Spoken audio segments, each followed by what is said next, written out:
Maggi Noodles Chaat. It's quick, it's easy, and it uses a packet of instant noodles. Now, I've used Maggi Masala Magic just for the nostalgia, but you can use any that you have in the cupboard. It really doesn't matter what kind of noodles you use. The most important thing here is the toppings. One of my favourite things about chaat is that you can customise it to your taste, so you don't have to stick to any hard and fast rules. Ultimately, there needs to be something crispy, something hot, something sweet, something sour, and that could be in the form of chutneys or farsans and aloo bhujia or sev that you sprinkle on top of your chaat. But really, other than that, there aren't that many rules, and that is the most exciting thing, because we can be creative and try all kinds of different experiments, just like this Maggi Noodles Chaat. I've included a link of everything you need for this recipe in the description box below. Just head on over to my website where you'll be able to find a perfect recipe card that you can refer to anytime you want to cook this. Also, if you're on Instagram, then don't forget to follow me over there. I'm at Sanjana.Feasts, and I share a ton more recipes there, lots and lots in my stories, highlights, and on my feed as well, and I can't wait to see you there. Tap the link in the description box below to grab a list of all the ingredients you need to make this recipe at home.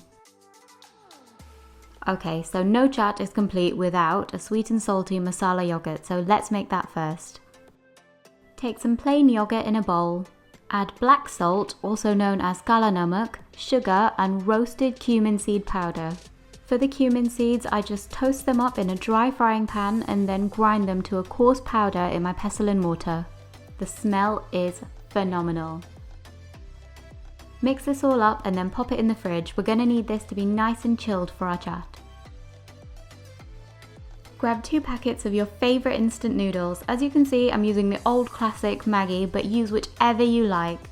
This is not supposed to be a difficult recipe, and this is not supposed to be the most difficult part of the recipe, but as you can tell, I really struggled to open these packets of noodles. This simple task ended up being quite the struggle for me, so open your noodle packets better than I did, or better yet, grab a pair of scissors. Remove the seasoning packets and set them aside. We'll be adding those later on.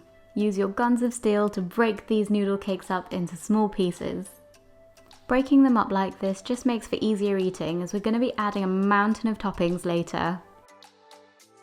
Add the seasoning packets along with some oil. I'm just using rapeseed oil today. Saute the noodles over a low heat for a few minutes, just until they're a little bit toasted. Make sure that you're stirring it all the time so it doesn't burn. So you want to ignore the packet instructions in terms of how much water to add. We're only going to add a little splash of water here because we want these noodles to remain quite firm. Cover this with a lid and cook it for about 2 minutes over a low heat. Stir this well. The noodles should be slightly softened and not at all mushy. Add cooked chickpeas, cooked potatoes, chopped onions. Try not to spill them everywhere like I just did. Chopped tomatoes and some fresh coriander. Mix it all up and allow it to cool for 5 minutes.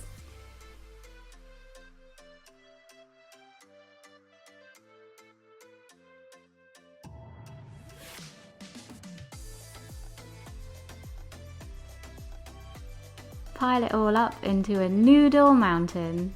Top with some of your cold masala yogurt, a spicy red tomato chutney, an aromatic green coriander chutney, and a sweet and sour tamarind chutney.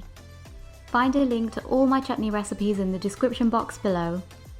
Scatter over some more red onions, tomatoes, and more of that masala yogurt.